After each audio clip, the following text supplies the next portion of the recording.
Good evening, all, and welcome to our Board of Education Board of Ed meeting. This is a combined regular agenda and business meeting of the Board of Education pursuant to New Jersey statutes and the rules adopted by the Elizabeth Board of Education. Notice of this meeting was sent to the Star Ledger of Elizabeth on September 12, 2025. In addition, this notice is posted in the bulletin board of the lobby of 500 North Broad Street, and pursuant to this act, a copy has been filed with the City Clerk of Elizabeth, New Jersey. We want to welcome everyone here today, present at School 51, and to our television viewers and folks streaming online. We are here to govern, provide management oversight, and make policy for the district. The superintendent manages the district. This is a meeting of the board in public, not a meeting of the public. This meeting is being recorded and will become part of Elizabeth Board of Education permanent record so that the recordings will adequately be reflected. The proceedings, please refrain from talking while others are speaking. We ask that you silence the sounds of your electronic devices since it is legally mandated that these proceedings be accurately recorded. We may have to ask for order periodically should noise begin to interfere with our recording capabilities. There will be a portion for the public to address the board. The public portion must be, you must sign in personally prior to the start of the public participation portion. The sign-in sheet states your name, address, telephone number, and the reason the person wants to comment, whether it is an agenda item or a general education comment. We are pleased that you've taken the time this evening to join us here for our Board of Education meeting. Thank you for your interest in Elizabeth Public Schools. And again, welcome, and thank you for joining us. Mr. Kennedy, roll call, please. Barbosa. Here. Bathelus. Here. Carvalho. Here. Chevres. Jacobs. Marine Ortega. Goncalves Pastana. Present. Rivera. Here. Neron. Here. If everyone can please stand. At this time, we want to present a moment of silence for Ms. Nancy Holmes, a retired administrative secretary at Admiral William F. Halsey Jr. Health and Public Safety Academy.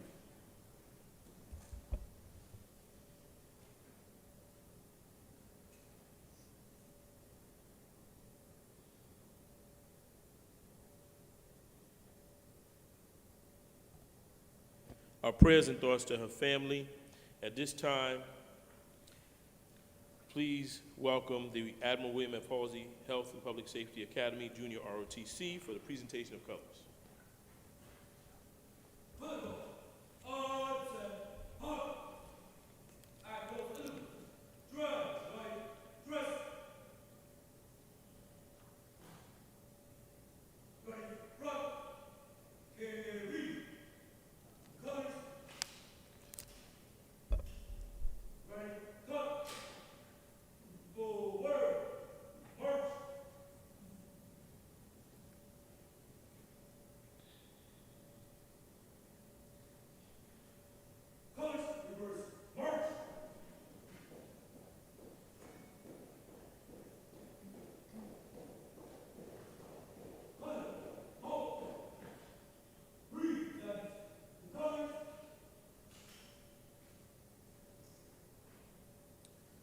At this time, we'll have Commissioner Diane Barbosa please lead us in the Pledge of Allegiance. I pledge allegiance to the flag of the United States of America and to the republic for which it stands, one nation, under God, indivisible, with liberty and justice for all. Please remain standing for the Star-Spangled Banner. Oh, say, can you see by the dawn's early light what so proudly we hailed at the twilight's last gleaming, whose broad stripes and bright stars through the perilous fight o'er the ramparts we watched were so gallantly streaming, and the rocket's red glare, the bombs bursting in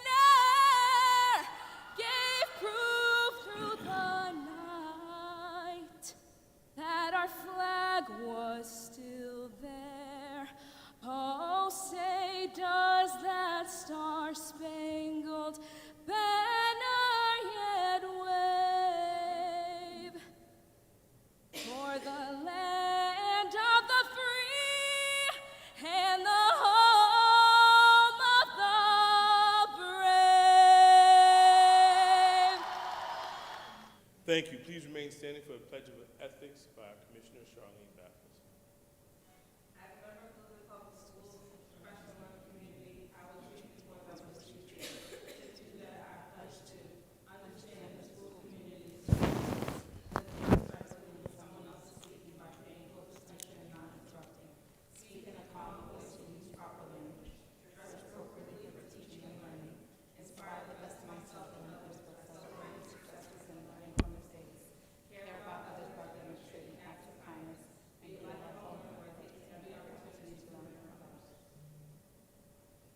Thank you. At this time, the junior ROTC will be dismissed.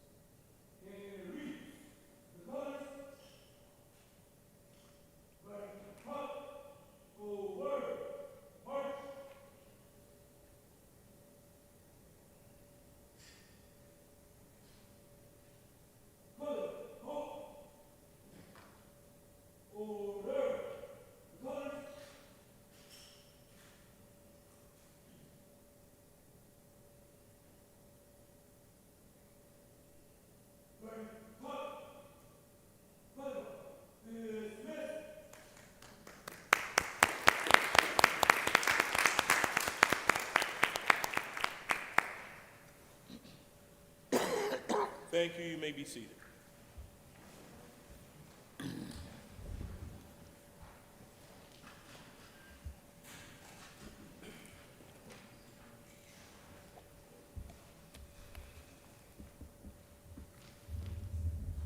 right. Again, welcome to the Elizabeth Board of Education meeting. Public portion is now, citizens may now address the board at this time. Microphones are open for public comment for those who have signed in prior to the sessions. As stated, participants shall be limited to 3 minutes in duration. The total time for public comment shall be limited to 60 minutes. No individual is able to yield their time to another individual. All statements shall be directed to the presiding officer. No participant may address or question board members individually. Each speaker shall comply in all aspects with Board Policy 9322. Copies were provided by the sign-in sheet. We have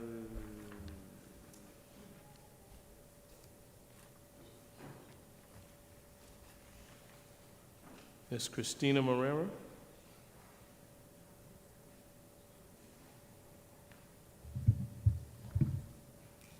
Good evening, everybody. Good evening. Under New Jersey Administrative Code, every school district must have a special education parent advisory group, or a CPAC. The purpose is simple: to give parents of students with disabilities a voice in matters that affect their children. And that means all students with disabilities, those with IEPs and those with 504 plans. Yet many parents in our district don't even know what a CPAC is, let alone how to get involved, and that's a problem. Some of the proposed policy changes are steps forward: providing written notice to all families of children with disabilities about the selection process, and posting the names online is progress. Just last year, I requested the names of those serving, and the district, Mr. Kennedy, refused to share them. The policy doesn't explain how principals will decide who gets chosen. Without clear guidelines, families are left guessing. And there are still some serious concerns. First, families of students with 504 plans must be fully included in all CPAC communication and representation. Federal protection doesn't separate between IEPs and 504s, and neither should the district. Second, requiring one parent representative from the PTA or PTO is unfair. PTAs and PTOs some schools don't have them, and they require dues, which means parents are paying to participate. Even parents of a student with disability deserve the same opportunity to participate without financial barriers. Third, transparency must extend to posting the agendas and the meetings publicly on the district's website, just like the Board of Education meetings. Parents cannot provide input if they don't even know what's being discussed at the CPAC meetings. To make the CPAC work as intended, the district must inform and engage all families with IEPs and 504s, remove barriers like PTA and PTO dues and unclear selection process, provide public access to agenda meeting minutes, and contact information. And most importantly, listen and respond to parent concerns. Finally, I need to raise once again the issue of school uniforms. Families are being forced to buy logoed shirts from only a couple of vendors. And now, with Kidstown closing on October 1st, parents will soon be left with just one option. This drives up cost and creates a real hardship, especially for families with multiple children. We have asked repeatedly for a simple fix. Make logos optional so families can purchase plain polos, t-shirts, sweatpants from any retailer. This would keep a consistent dress code without placing unnecessary financial burden on families. Let me remind parents, if you qualify as economically disadvantaged, meaning you receive free or reduced lunch, SSI, food stamps, the district is required to assist you with purchasing uniforms. I'm almost finished. Our community needs policies that are fair, transparent, Thank and you, Ms. responsive Morera. to families. I urge this board to take action on the CPAC and uniforms so that parents are left unheard. Thank you, Thank you. Commissioner Neuron. Thank you. Up next, we have Ms. Patty Galante.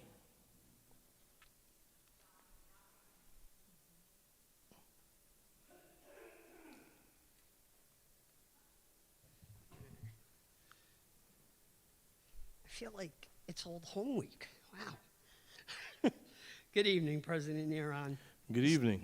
esteemed members of the board, Dr. Ugelmeyer. On August 22nd, I sent an email regarding the non-implementation of IEPs in the district. I think I got 2 replies. Nobody else replied, but that's okay. I know for a fact, last year, a student, which to me is one too many student, went for an entire school year without being given services that were in her IEP. I don't understand how that happens. And then when she asked for compensatory ed, she was told point blank, no. I mean, I could see if we missed a week of speech, you know, the speech teacher got sick, but an entire year of in-class support written in an IEP, totally, poof, gone, nothing happened.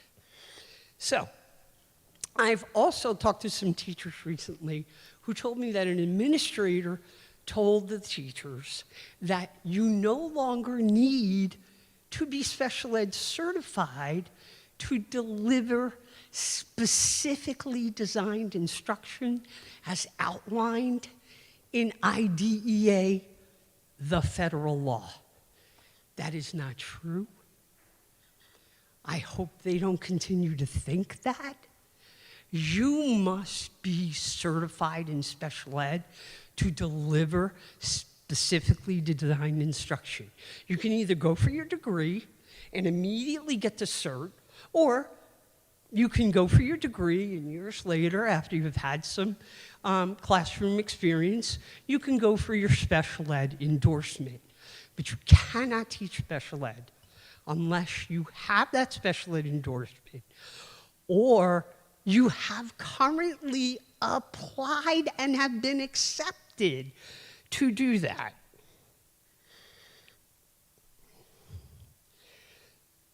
So you know it's a moral and legal obligation to provide special ed services to children.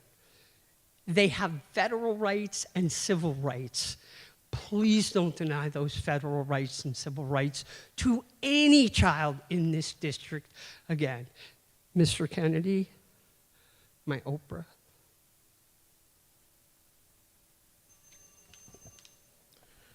Thank you, Ms. Galante and Ms. Morera. Ms. Galante, if you can, who can she talk to about the student? Ms. Johnson, can you get the information of that student that she's referring to? Thank you. Thank you, everyone, for your public comments. The public comment portion is now closed.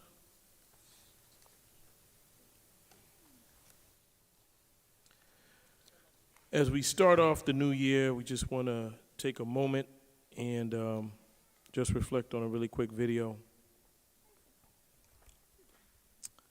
as we welcome everybody back.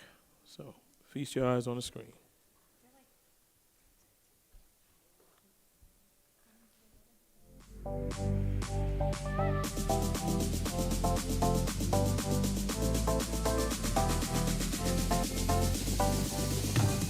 Hi, I'm Elizabeth Board of Education President Stanley J. Neron, and on behalf of the Elizabeth Board of Education, welcome to the 2025-2026 school year here at Elizabeth Public Schools. Each new school year is more than a date on a calendar. It is a promise renewed, a promise that every student in this city will be challenged to think deeper, dream bigger, and rise higher than ever before. Over the years, Elizabeth has built a reputation for excellence. Our students have been recognized in classrooms, on stages. Our educators brought home awards for innovative teaching. Our schools have been honored for academic growth. This success does not belong to one person. It is the result of an entire community working together. So let's begin this year with confidence, with unity, with determination that once again will set the bar high. Our students deserve nothing less. Our families expect nothing less. And our city will accept nothing less. Welcome back. Let's make another excellent year for the Elizabeth Public Schools. Again, welcome back. Let's make sure that we are solution-driven and we don't dwell in challenges, but we come up with solutions to make our district even better than what it is today. At this time, it's my honor to present our spotlight for the Elizabeth Board of Education. Every month, we have a board member that takes on an initiative, and this month is none other than Commissioner Isaiah Rivera. Hola, buenas. Soy Isaiah Rivera, and I am honored to serve the Elizabeth community as a member of the Elizabeth Board of Education. Estoy muy orgulloso y muy feliz to once again sponsor Hispanic Heritage Month with all of his activities and events here in the Elizabeth Public Schools. Now let me ask you a question. When do you think Hispanic Heritage Month started? It was back in 1968. Back then it was only for 1 week. It wasn't until 20 years later, in 1988, it was expanded to a full month. Now that's important, that's significant because there's a lot of Latin American countries that are celebrating their independence. For example, Costa Rica, El Salvador, Guatemala, Honduras, Nicaragua. Mexico's Independence Day is on the 16th and Chile's is on the 18th. This month-long celebration truly captures the spirit of independence and community. Over the next few weeks, I am looking forward to witnessing our students and our schools celebrating Hispanic Heritage Month by sharing various Hispanic cultures and a passion for many Hispanic heritages represented within our learning community. Todos somos uno. Thank you for making our schools and greater Elizabeth community such a special place through our unique contributions, journeys, and stories. Vamos a celebrar. Big round of applause. Thank you for taking on that initiative. And I believe on the 25th, we will be celebrating Hispanic Heritage Month right here at the Board of Education. So we look forward to seeing everybody join us for that wonderful celebration. At this time, I want to turn the floor over to our Superintendent, Dr. Olga Hugemeyer, for a very special presentation. Thank you, Mr. Neron. Appreciate it. I'd like to be able to share with our community our announcements this month. Thank you. Next slide, please. So this evening, we're going to be sharing some important upcoming events that will be taking place in our schools, in their district. And thank you very much. Fantastic, fantastic, wonderful. So I'd like to turn everyone's attention to our amazing event that we have coming up, our senior seminar boot camp that we have. We have the Elizabeth Public Schools that will be hosting this boot camp on Saturday, September 27th at Elizabeth High School at the Frank J. Sickerell Academy. For our students, for our families, if you're thinking about college, it's important for you to attend because you'll have the opportunity to be able to learn about the next steps at this special seminar. This session is going to include information as to the college application process, also essay writing workshops, and also how to navigate the Common App, building a college list, SCORE, and information about scholarships. This event is for seniors only, so parents are welcome to attend. Bring fully charged laptops. It'll be critical because we'll have counselors that will be assisting our students with a variety of areas. And also, we're going to have sessions that will be available in both English and in Spanish. So once again, we have our college application boot camp that will be offered on September 27th. As we continue on, the Union County Board of County Commissioners, Robert Wood Johnson Hospital, Rahway Trinitas Regional Center in Elizabeth, and the Union County Department of Public Safety will be hosting a back-to-school health fair on Saturday, September 20th. This will be held from 10 a.m. to 2 p.m. at the Ware and Ankle Sports Center in Roselle. The fair will provide our families with various free services and resources for a healthy school year. They're going to be providing vaccines, screenings, foot care, dental cleanings, various tests that will be conducted, and also information for parents to assist them with health insurance and SNAP, information on child care and youth programs, as well as assistance with home and utility expenses. So once again, this is going to take place on Saturday, September 20th from 10 a.m. to 2 p.m. We'll be posting these flyers on our district website. As we continue on, here's a second flyer that includes more of the services that will be provided at the health fair, such as nutrition, physical therapy, emergency prep demos that will begin at 11 a.m. at 12 and will also be offered throughout the course of the afternoon, as well as many wonderful sponsors and providers who will be on hand to offer these important services. We're hoping that our families will take advantage of this opportunity by visiting the health fair at the Ware and Ankle Sports Center this Saturday. And we also have, the county is also offering immunizations for eligible children and adults at the Union County Family Clinic. The clinic is open Monday to Friday from 8:30 to 4:30, and it's located on 40 Parker Road.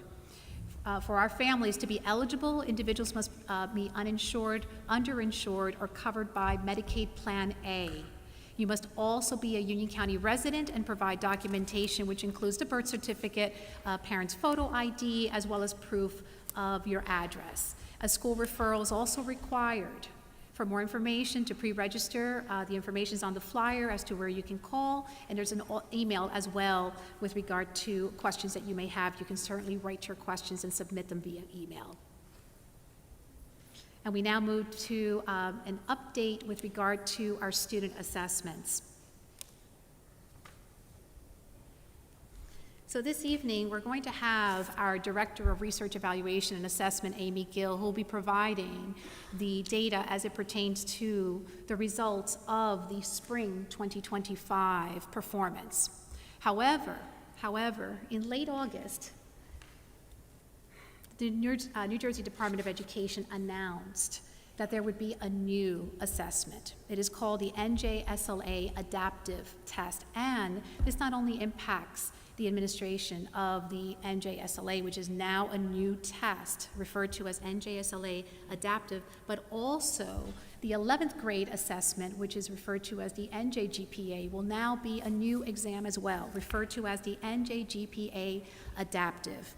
We literally just attended a state training less than 24 hours ago with regard to this, so we're learning as much as possible that's being shared with us by the New Jersey Department of Education with regard to these new assessments. So just wanted to be able to provide our families the information that we have received, be able to share it with you.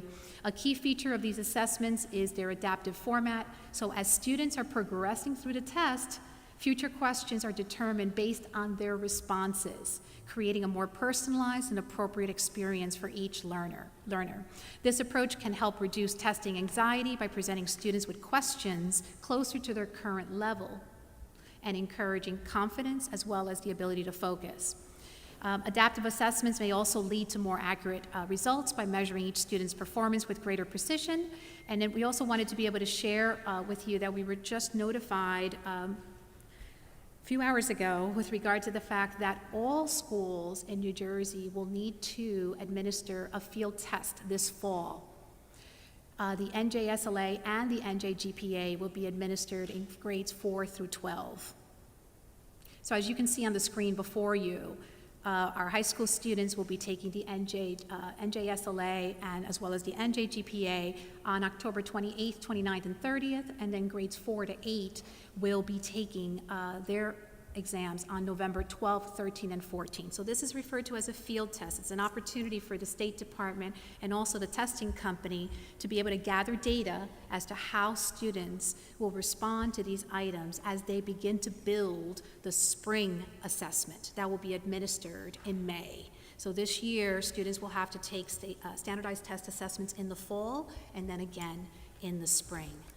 We will be providing further updates as they become available to our families and to all of our team members as well. So as we continue on, we move into Inside EPS, our news from Central. And again, great start to the new school year, as Mr. Neeron shared. Fantastic opportunity to welcome all of our team members, all of our administrators, all of our children, as we opened our doors on September 4th to officially kick off the new school year. So we certainly want to wish everyone a fantastic school year. Certainly was a great way to start. Beautiful day. And children were smiling everywhere from preschool all the way up through high school. So fantastic, fantastic. We'd like to now continue on as we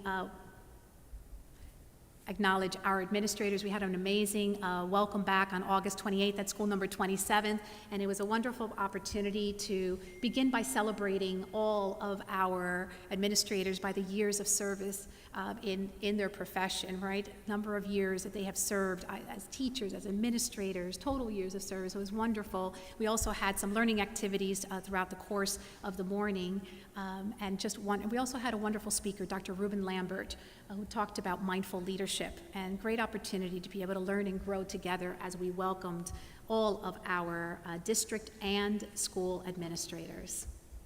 So as we continue on, we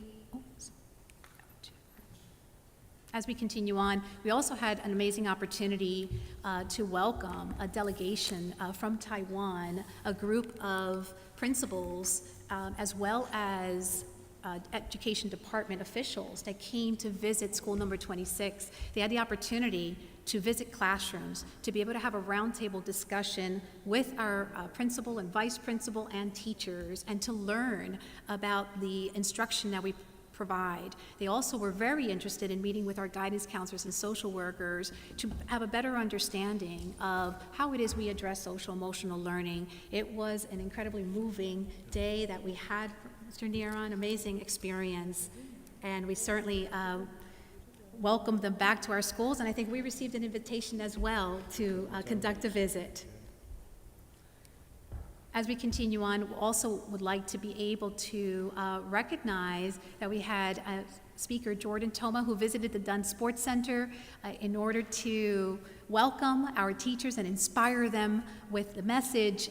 Wonderful opportunity. All our special education team members, child study team, classroom teachers, all the personnel were at the Dunn Sports Center and had this wonderful opportunity. The focus on the My Struggle is My Strength, and on his journey, and also how this changed his life, and the opportunity to be able to share that powerful message with all of our educators. A fantastic way to start the school year.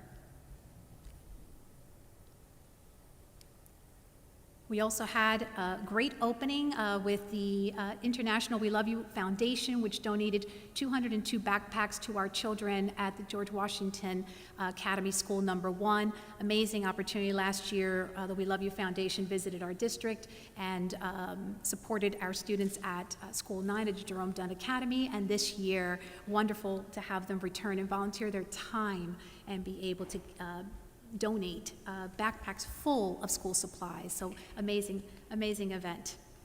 And as we continue on, we also had the opportunity for a ribbon cutting ceremony at Mabel G. Holmes, School number 5, where we opened a new playground. It is a phenomenal opportunity for our students. And I want to thank our board because it was their vision that they communicated that this was important for Mabel G. Holmes, School number 5. And it was brought to realization, and just to see the expression on the children's faces as they enjoyed playing that morning, amazing opportunity. Also a moment to honor and remember the lives that were lost on September 11th. As you can see from the slide before you, the 6 residents that of Elizabeth are included on this slide because we can never forget the tragedy that occurred. So it's an opportunity to be able to honor their lives, honor the contributions, right, their families, the impact that they had in our community. So it was really an opportunity to be able each year to be able to ensure, even though it's been 24 years since this tragedy, and our children that are in our schools cannot connect to the impact of September 11th, we certainly ensure that through our social studies curriculum, and all of our teachers have an opportunity to be able to speak to our children with regard to the significance of this day and the importance of knowing how Elizabeth was impacted, particularly. And next, I'd like to be able to share that we joined schools throughout the nation on September 12th in celebrating AVID Day. So for over the past 17 years, the Elizabeth Public Schools has partnered with AVID to help students unlock their potential, beginning with Alexander Hamilton Preparatory Academy in 2008, and since expanding to 30 schools throughout our district. Throughout AVID, through the AVID system, students not only rise above academic challenges, but they also develop lifelong skills like critical thinking, collaboration, and goal setting that prepare them for success in college, careers, and beyond. So we're incredibly thankful for this partnership because we have seen powerful results, including increase in our graduation rates, shifts in student pathways after high school, increasing our GPAs, as well as the opportunity to expand the courses that they are taking, advanced placement courses, technical training, direct to career readiness as well, and most important of all, student confidence. So I'd like to be able to take 2 minutes to be able to share the video that we have celebrating AVID in our district.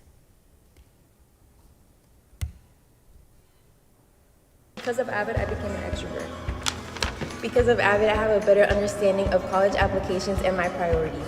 Because of AVID, I have grown my knowledge for college. Because of AVID, I visited more colleges. Because of AVID, I became organized and started focusing more on my grades.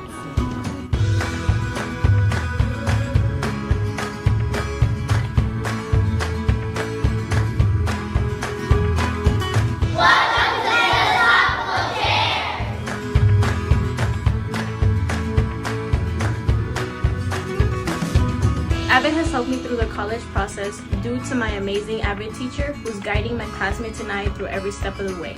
Because of AVID, I have gotten better grade scores, thought outside the box, and became independent. It has also given me skills that I can develop for me. I want to recognize our 2 district schools, Amora School 12 and Johnny Dwyer Technology Academy, both that have become national demonstration sites, and also our Hamilton Preparatory Academy that has also become an AVID showcase school. Amazing opportunity afforded to our students, to our educators, to be able to prepare our students for college and career. So as we continue on,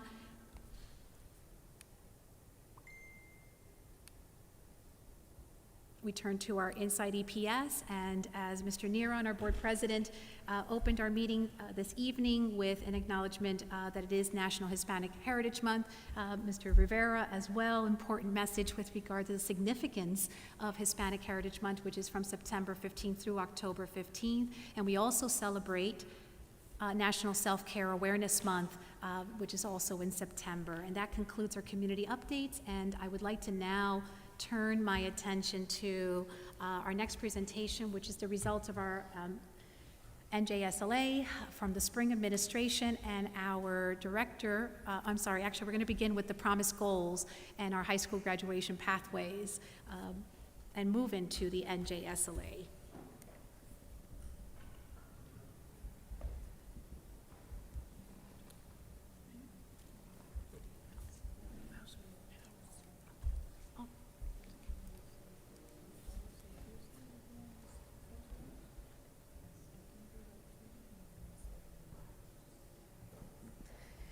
Good evening.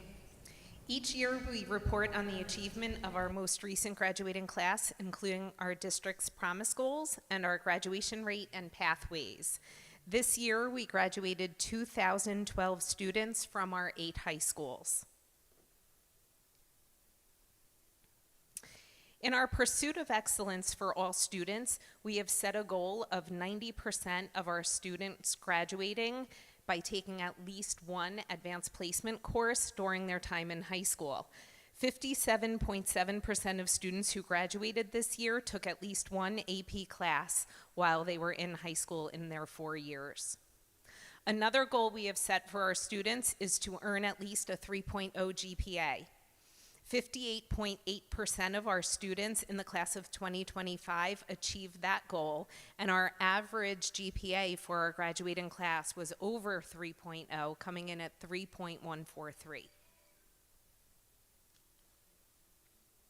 Upon entering high school in 9th grade, students are put into a 4-year graduation cohort.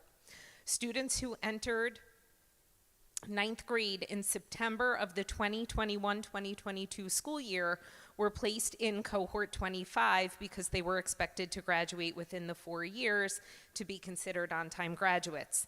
87.9% of those students who entered 9th grade in September 2021 accomplished this feat. When we look back over the last 5 graduating classes, we have seen an increase of nearly 12% of our students graduating on time. And each of our high schools has made gains over the years, as you can see in the graph here. We not only see gains in all demographic groups, but there's almost no gap between our students by ethnicity when we look at cohort 25.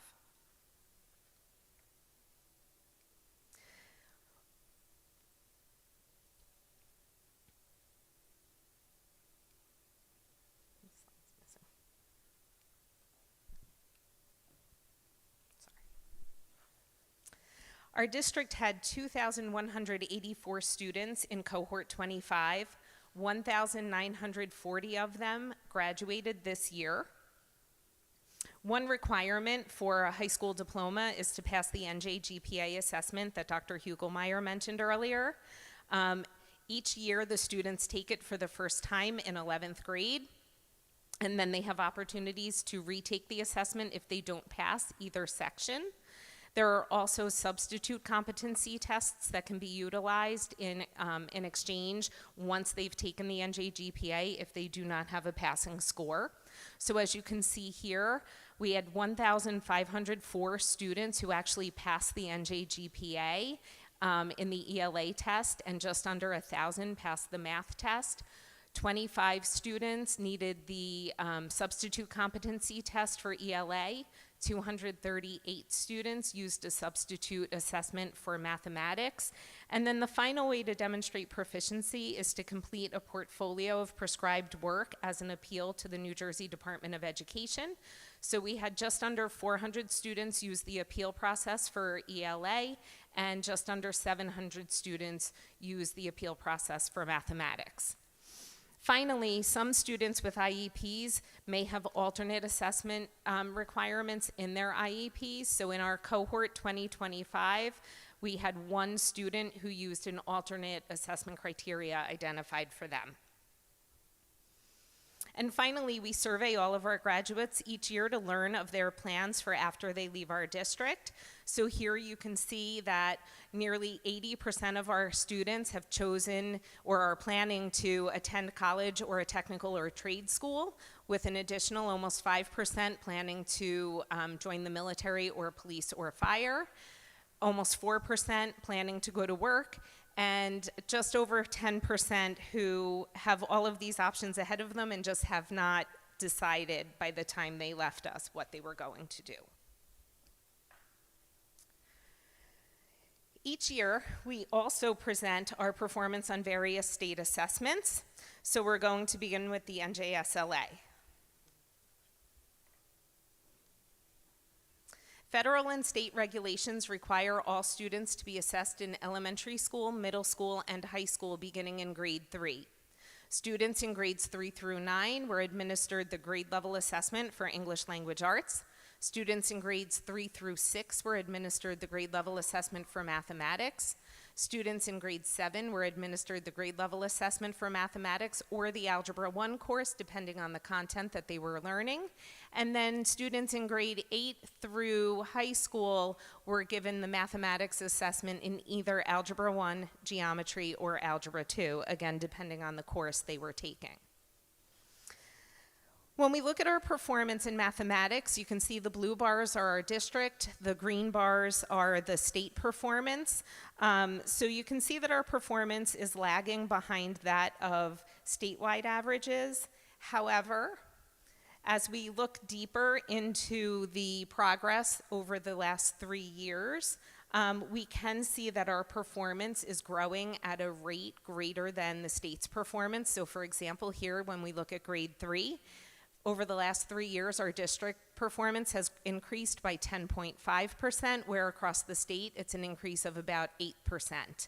Our fourth grade scores have increased by almost 18%, yet the state average, is just over a 5% increase. So we see in these grade levels, as we go through the slides, that even though our performance is still lagging that of the state, we are very proud of the increases that we are seeing in each of our grade levels and our cohorts of students as they're moving up through our district.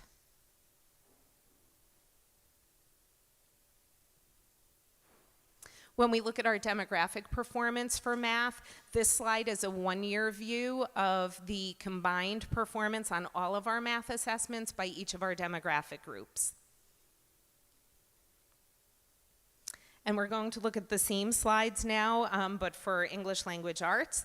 You can see that the performance in some of our grade levels is lagging the state, but in our upper grades, when you start looking at grade 6 and above, we are either almost at the level of the state, or we're actually surpassing the state's performance, specifically in grade 9. And again, as we look at the growth over the years, we are really closing those gaps between our performance in our district and the performance across the state. And in certain grade levels, you can see that in any of the 3 years, we have surpassed the state's average performance in some of those grade levels.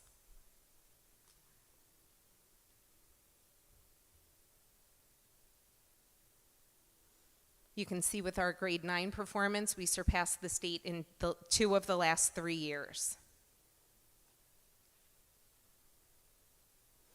And our gaps between our different demographic groups are much closer in language arts than what we saw in mathematics.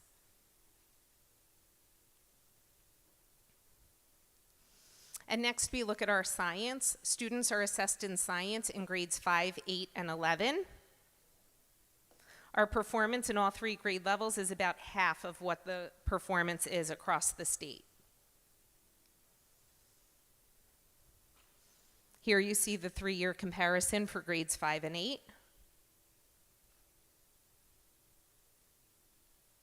And the 3-year comparison for grade 11.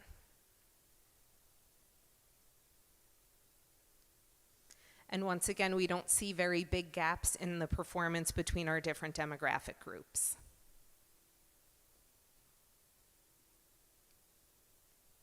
The next assessment that we're going to see is the dynamic learning maps. All students in the identified grade levels and subject areas that are required to participate in statewide assessments will either take the general assessment, the NJSLA that we just saw, or if their IEP has identified an alternative assessment for them, then they would take the DLM, the Dynamic Learning Maps. Only about 3% of the students in Elizabeth meet the guidelines to take the DLM. Because the numbers of students who participate are so small, we don't really separate this data out as much. We're able to see the performance on one slide. This is ELA performance for 2025. Students are typically tested in grade 11 at the high school level, but if they are not tested for a reason, sometimes it's illness related or other absences from school, they will take the DLM assessment in 12th grade. So in total, we had 310 students take the ELA DLM assessment, and 42.9% of the students have passed it. It's important to note that this assessment is only administered to the students with the most significant disabilities in the district. When we look at math, again, 310 students participated, and we had almost the same pass rate at 43.9%. And our science, again, just like the NJSLA, we only administer the science alternate assessment in grades 5, 8, and 11, or for students who did not participate in grade 11, they took it in 12. So we had 125 students participate in the science assessment, with just under 42% of the students passing. At this time, I would like to turn the presentation back over to Dr. Hugelmeyer to highlight the interventions and supports that are available for our students. So, Director Gill, I'm just going to ask you to switch the slides for me, and it'll make it a lot easier. So we're going to begin with the reason why we have intervention and supports included in our presentation. So the New Jersey Department of Education requires that we share with our families how in fact we are supporting our students in both English language arts and in mathematics. So on the screen before you, you're able to see a listing of all of the appropriate interventions as well as resources, curriculum and resources that are provided in our classrooms. I would like to note that as you, the first bullet, we talk about adopting the M-Class DIBELS 8, and that was as a result of legislation that was passed in New Jersey. We are required to screen our students in literacy in kindergarten through 6th grade. So this is a universal screener that will provide us with very reliable data to identify the reading needs of our students early and be able to adjust the instruction accordingly. Our team members are probably most familiar with the DRA. This replaces the DRA. And then from there on, you're able to see a listing of all of the supports that are being offered across all grades. We include a variety of approaches in order to support our students. On the next slide, please, you're able to see a continued listing of the interventions and supports in literacy. So examples as expanding Actively Learn to grades 3 to 12 in order to scaffold and differentiate the instruction through a variety of supplementary texts, and also through our focus on small group instruction. That's just as an example. Next slide, please. We continue on with our English language arts interventions and supports, and you're able to see our partnerships, correct, with Children's Literacy Initiative. You're able to see the trainings that are provided to our teachers in order to support them in critical programs such as Orton Gillingham. Next slide, please. And as we continue on with the supports that are provided, as an example, in our bilingual K-12 curriculum, you see, once again, the universal screener, M-Class Lectura, in this case, which is utilized in kindergarten to 6th grade, as well as the partnership with Children's Literacy Initiative and additional resources that are made available in the native language in order to support our students. Next slide, please. And here we have for our families a listing of our English as a second language curricula and supports that are provided, everything from small group instruction that's focused on language development to formative assessments that are embedded in our ESL curriculum, project-based learning activities as well. Next slide, please. And then here's a master list of all the professional development that is offered to our educators district-wide. Next slide, please. And of course, ending with the support for our multilingual learners, the importance of co-planning with content area supervisors to ensure that we are following our district's curriculum. Next slide, please. And as we continue on, you see the variety of programs that are offered to support our multilingual learners. Next slide, please. And here we turn to our students with disabilities and the supports that are provided in our classes, correct? So everything from training on strategies to support reading development in order to support our students with dyslexia, to ensuring that our special ed teachers are provided with targeted skills and appropriate data sources, the appropriate revisions to our curriculum as well, and the implementation of various programs such as IXL Learning. Next slide, please.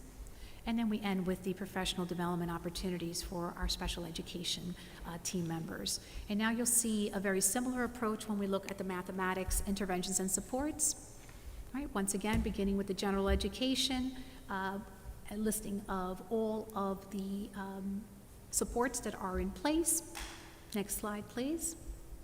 And as we continue on, you're able to see partnerships such as Carnegie Learning, correct, which supports our math curricula at the middle school and high school level.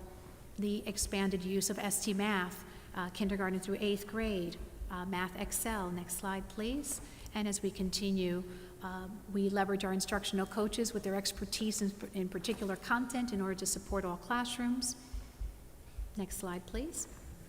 And we, as you can see, the focus right on facilitated job embedded and ensuring that we're engaging our school administrators.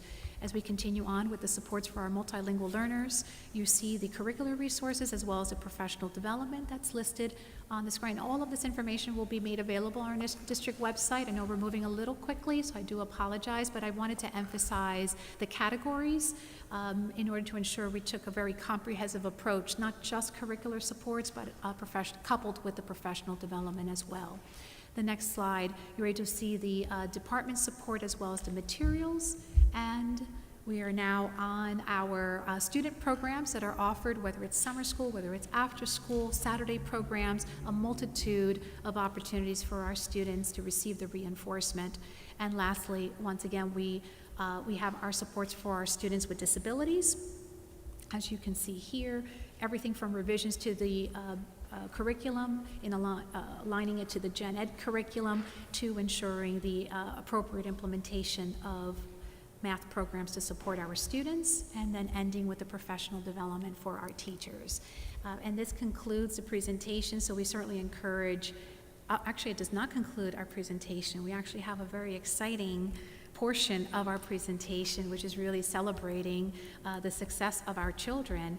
And as we continue on, we'd like to be able to celebrate our perfect scores. So we had 36 students that had a perfect score in 3rd grade. As you can see, the schools that are represented there, grade 4, 5, and 6, the number of students. The next slide. I think it's supposed to be 24, 25, so I apologize. That was a bit of a typo there.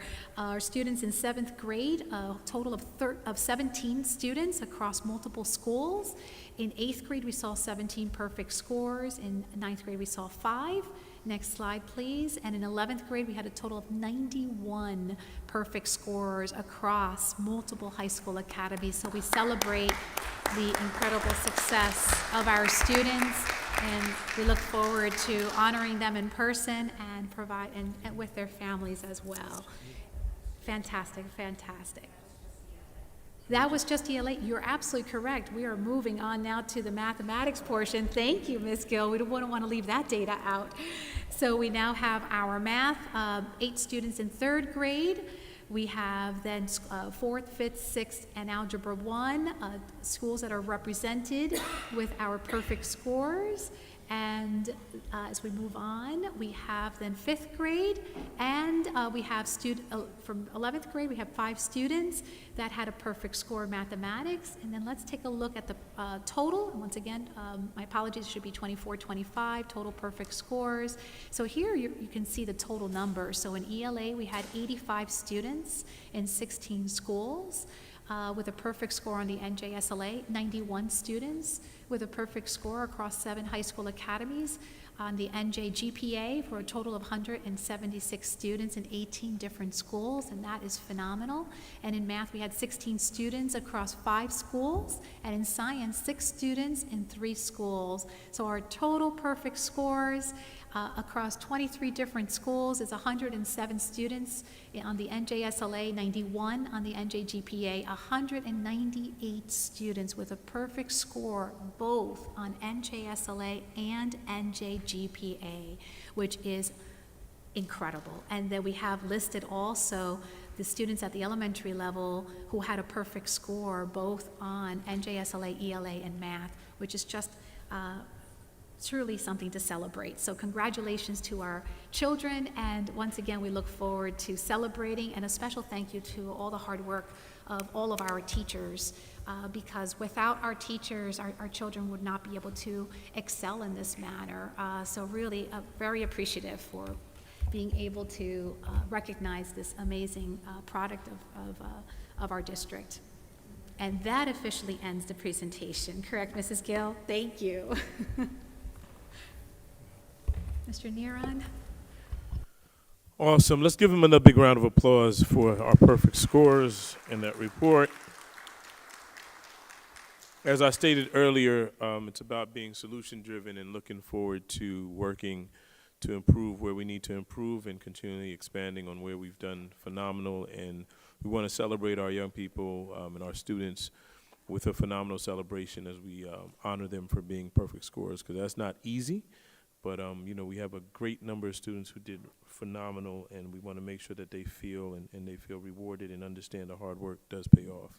And to our teachers and everybody who has worked on this, our entire support staff and everybody who's been a village for our students to reach this feat, we celebrate them as well. So thank you. All right.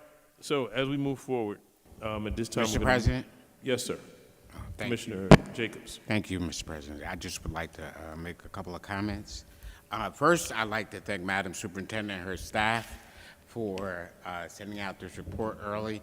But also, you know, in my 8 years on the board, this report and the way it was displayed and presented, it just shows the transparency that has taken place in making sure the board is informed on our progress for these important tests that may happen, because this is a central mission of our board to make sure our students are able to perform comparably across the state. My concern that I have is on the math side, but we see that math is struggling nationally across the state and things of that nature, and you know, it's just troubling that our children are not getting those math concepts after the pandemic. Before the pandemic, this board spent a lot of time looking at the different achievement gap measures for the NJLSA ELA portion and the math portion, and we see that our ELA portion, I think, has remained steady, but our math portion, along with everyone else in the state, has decreased.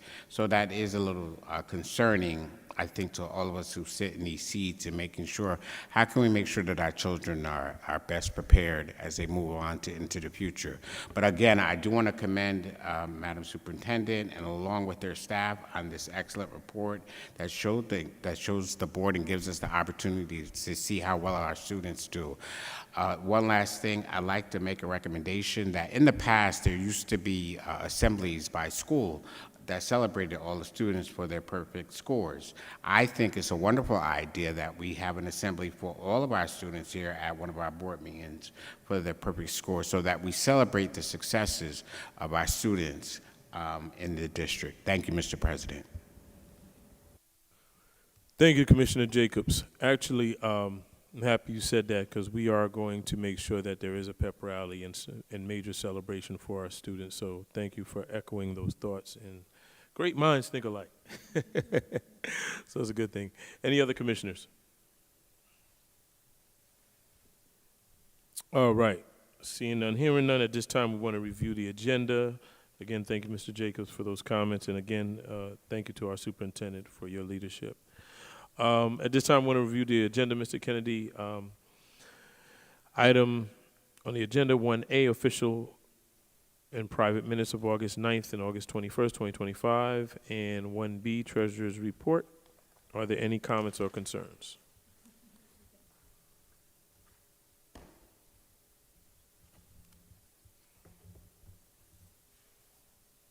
Seeing none, hearing none, Mr. Kennedy, please add items 1A and 1B to the agenda. Personnel reports, tab 2A and 2B. Are there any questions from the board?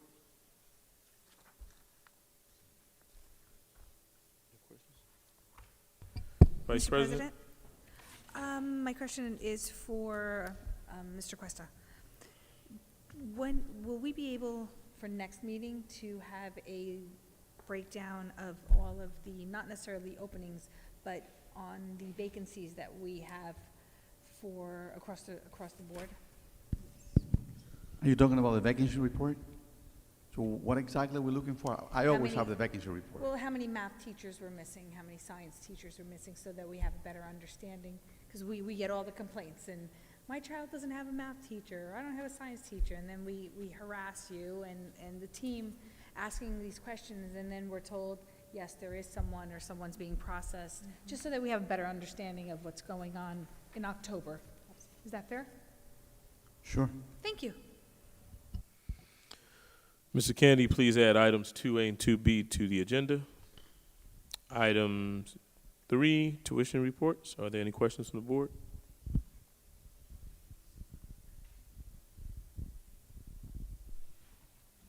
Seeing none, hearing none, please add the tuitions report to the agenda. Item 4D, superintendent's report.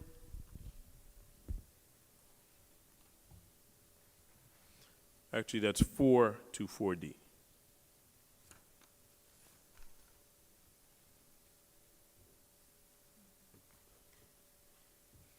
Any comments or questions from the board? I have a question. Yes, Madam Vice President. 4BB, but Mr. Candelino is not here, but my question is the battle, it's the Center for Basketball, is that us, or is that an outside company or agency coming in? It's a outside organization that runs You the would tournament. know the answer to basketball, of course. But our basketball team will be one of the teams playing, along with, I'm not sure how many games there are, but we play one of the games in that tournament. This is not to be confused with the coalition one. Not to be confused, not to be Okay, confused. that's it. Thank you. We got our basketball on. Thank you.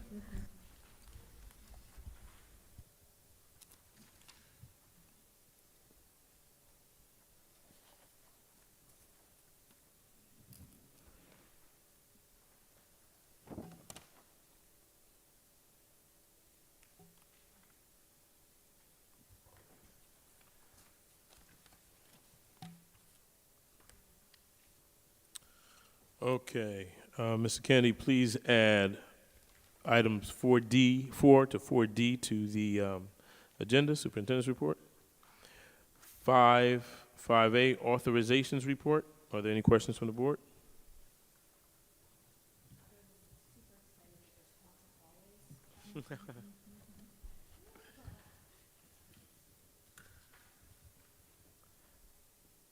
Seeing none, hearing none, please add items 5A authorizations report to the agenda. 6A, the finance report. Finance and accounting reports. Are there any questions from the board?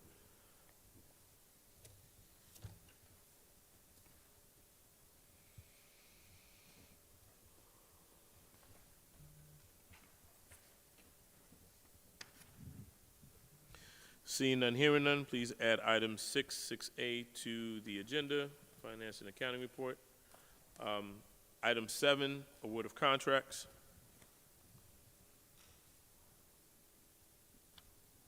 Any questions or comments from the board? I have a question.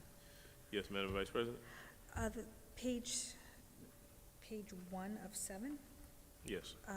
the contract with Copland Auto, will they be coming on site, or are students going there? It's a Crystal Ahern question. Yes, so it will be our students going there, so it's just give them opportunity to gain hours, so they'll be going there.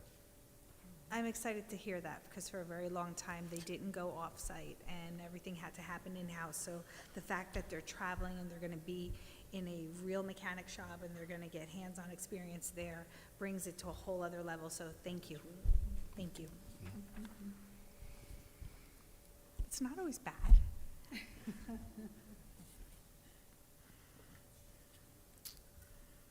Are there any questions? If none, seeing none, hearing none, please add item number 7, award of contracts, to our agenda. Items 8, negotiations committee report. I'd like to welcome our chairperson, Jerry Jacobs, as he presents it. Thank you, Commissioner.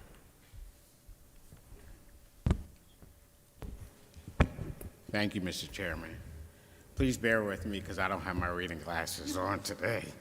Actually, you know, I'm going to defer to my committee member to read this report for us. Thank you, committee. That's what you call teamwork. Chairman. I can't. Thank you very much, Chairman. For both? Yeah, he's not going to get his glasses anytime soon. You keep us busy. The committee, so negotiations committee met on September 9th. The committee was briefed on September 8th, 2025, administrative meeting with the EA. The meeting included discussion of board input with the development of salary guides and finalization of open non-financial EBOE and EA proposal items. The EA continues to process of salary guide development for submission to the board's financial consultants for accurate review and distribution of funds across the guides in accordance with the memorandum of agreement. A follow-up meeting with the EA is scheduled for September 24th, 2025. That concludes the negotiations committee report. And then our finance committee met on September 10th. The finance committee discussed the impact of reduced Title II and State of New Jersey funding for 2025-2026 by Union College of New Jersey for the Adult Education Program. The program, which in 2024-2025 served 45 adults, will now be reduced to 14 adults. The Finance Committee discussed adjusting 25-26 use of facility fees charged to community groups to cover the full cost of after-hour security being incurred by the district. Previously, such costs were discounted at 90%. The committee recommended scheduling a larger discussion of facility usage fees and discounts, including ascertaining what community partners could afford to pay to continue after-school programs. The Finance Committee requested an overview of cybersecurity and insurance coverage to be presented at the October 8th meeting. And that concluded our Finance Committee. You're very welcome. Legal Committee.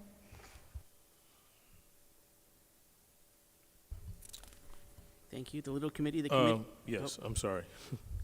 Legal Committee, Commissioner, Chairperson Isaiah Rivera. Thank you. The committee was briefed on a proposed settlement agreement involving additional speech language services, counseling, and transportation.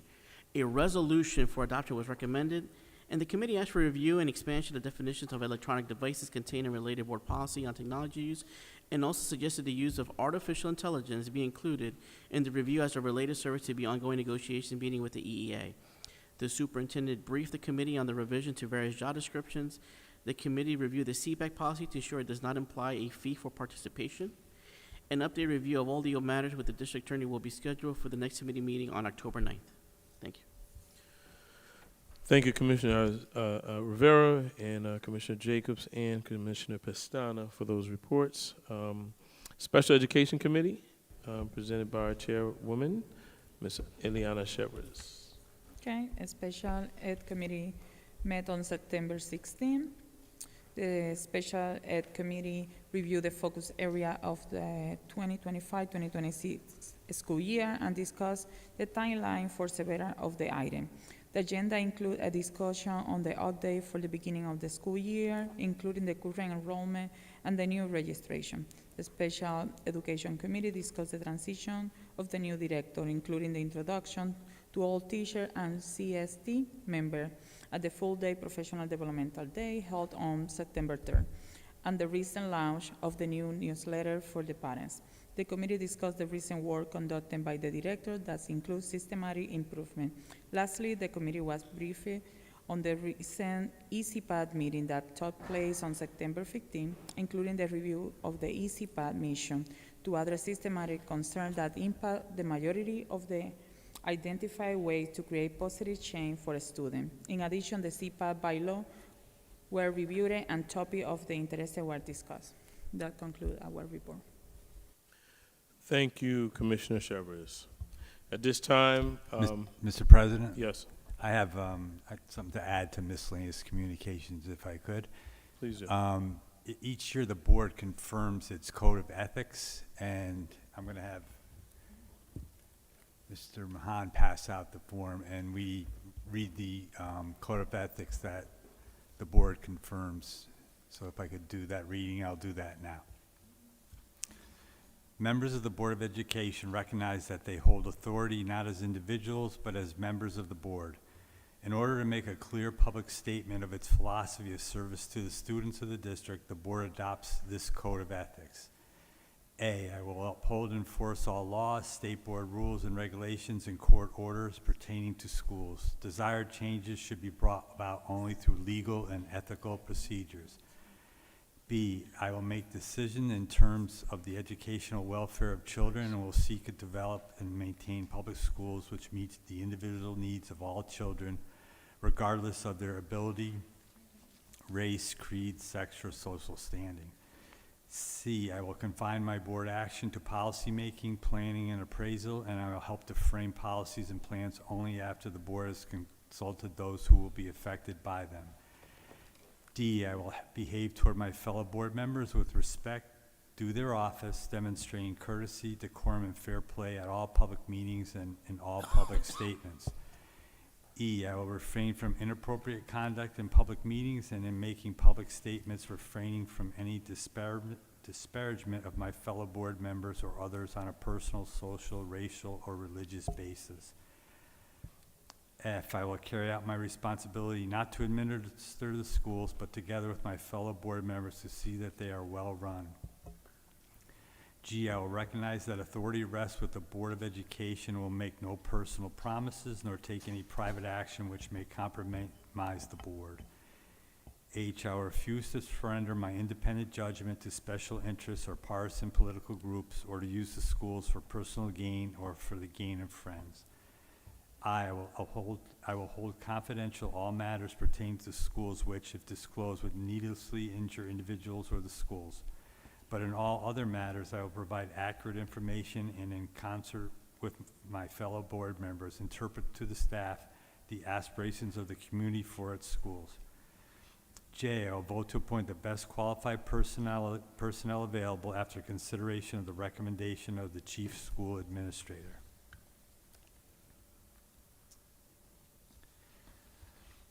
And K, I will support and protect school personnel and proper performance of their duties.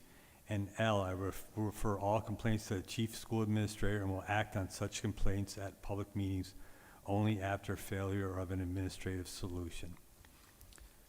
So the form that was passed out is acknowledging the code of ethics for the board members that I just read, and we've met our responsibility under NJQSAC to do this at a board meeting. Thank you. Thank you, Mr. Kennedy. Board members, please make sure you sign the document and submit it back to our business administrator. Thank you again. Mr. Kennedy, we are now on tab 9. Any questions or concerns? Seeing none, hearing none, please add tab 9 to the agenda.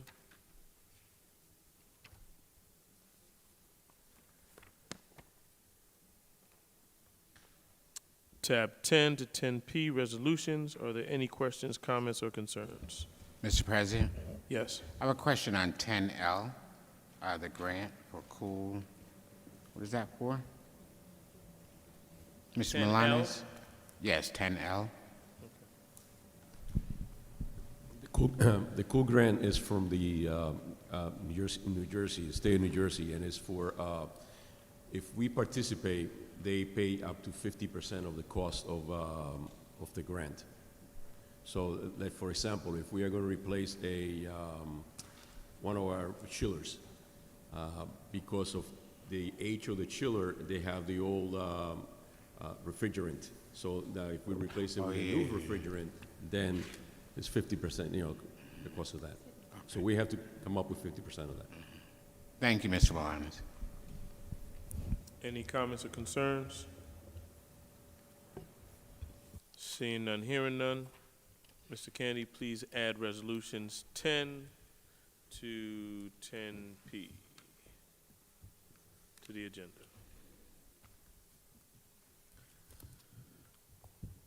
At this time, the President requests a motion to go into private session to consider matters exempt under the Open Public Meetings Act, specifically for discussion of legal matters, particularly workers' compensation, VA, AG, MP, DR, LL, and NA, personal matters, specifically interviews and reorganization, award of contracts, specifically to additional services, registered behavioral techs, behavioral analyst certification board, and consultant services, board authorization of naming athletic facility. The board will reconvene in public and may take formal action. May I have a motion and a second? I make a motion to go into private session. Motion has been made and properly seconded. Mr. Kennedy, roll call, please. Barbosa, Yes.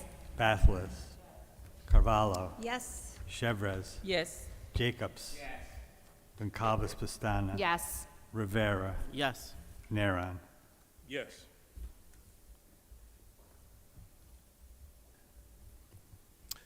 And we will be back after private to conclude our meeting. Thank you, everyone. Thank you for being here.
Mr. Kennedy, are there any additional items that you would like added to the agenda?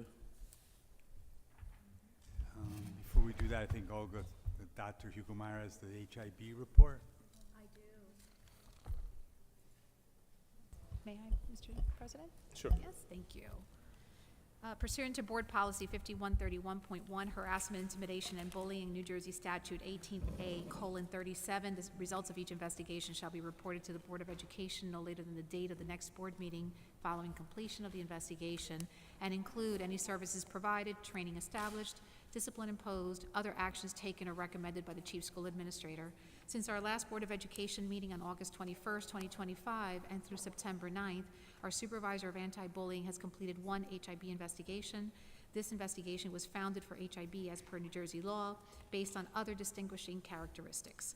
There was one female and one male regular education student who were the alleged victims, and one male special education student who was the alleged offender. Of the services provided and the actions taken for this investigation, there was one referral for outpatient mental health treatment and one parent conference that were conducted to address this incident. The HIB statute further requires that at the next regularly scheduled meeting, after the board members have received the initial report of HIB investigations, that the board issue a decision in writing to affirm, reject, or modify the superintendent's decision pertaining to the one case that was reported to you at the last board meeting on August 21st. In order for you to do so, the investigation summary from that investigation, which was reported to you at the last board meeting, has been provided for your review prior to voting. This completes the HIB report for our September Board of Education meeting. Thank you. Thank you, Madam Superintendent. At this time, may I have a motion to, Mr. Kennedy, do you have any items you want to present? Yes, thanks. Okay. Yes, we do have a few items. First is a resolution for settlement of workers' compensation, NA. Another for settlement of workers' compensation, NL. We have a resolution for reorganization, including adoption of revised job descriptions. We have personnel report 2C. We'll have award of contracts report 7A. And we have some resolutions for appointment. The first being appointment of vice principal, Margaret Margadona for vice principal at school number 6. Appointment of vice principal for Maria Petros Litos Logothetis, vice principal at Christian J. Bowledge Finance Academy. Appointment of supervisor of physical education and health, Gyro Labrador. Appointment of interim director of food and nutrition services, Felice Salvatore. Appointment of interim assistant director of food and nutrition services, Frank Gazzola. And we have a resolution for dedication of the new athletic field house in the name of Gil Chapman. And those are the additional items that can be added to the agenda. Thank you, Mr. Kennedy. May I have a motion and a second to approve the entire agenda? Motion to approve the entire agenda, Mr. President. I second that motion. Motion has been made and properly seconded. Mr. Kennedy, roll call, please. Barbosa. Yes. Bathelus. Carvalho. Yes. You have a few with abstentions. abstentions. Tab 4B, items 1.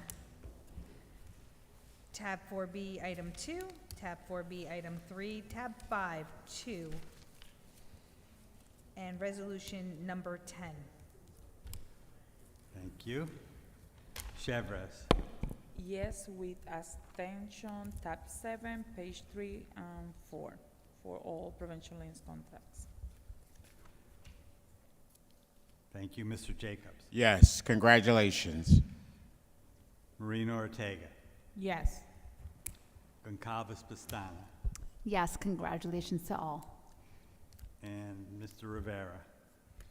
Yes, felicidades, congratulations. And Mr. Naran. Yes, with an abstention of tab 4B, tab 5, tab 7, and resolution number 10. And aside from that, I say yes and congratulations. So the entire agenda has passed this evening, including our new appointments.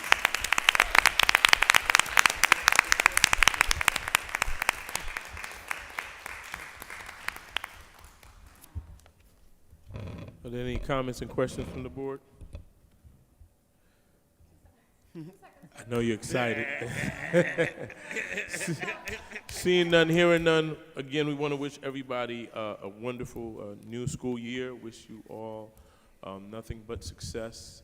Again, let's be solution-driven, and let's try to achieve our highest and our best as a team, as a family, as a community. So at this time, Mr. Kennedy, can I have a motion and a second to adjourn the meeting? I make a motion to adjourn tonight's meeting. I second the motion. Motion has been made. Is there a second? Oh, Yep. Okay, second. Motion has been made and properly seconded. Mr. Kennedy, roll call, please. Barbosa, Yes, good night and God bless. Bathlis, Carvalho, Yes. Chevres, Yes, good night. Jacobs. Yes, good night. Marina Ortega, Yes, good evening. Goncalves Pastana, Yes, good night, everyone. Rivera, Yes. Neron. Yes, and congratulations once again. Have a good night, everybody.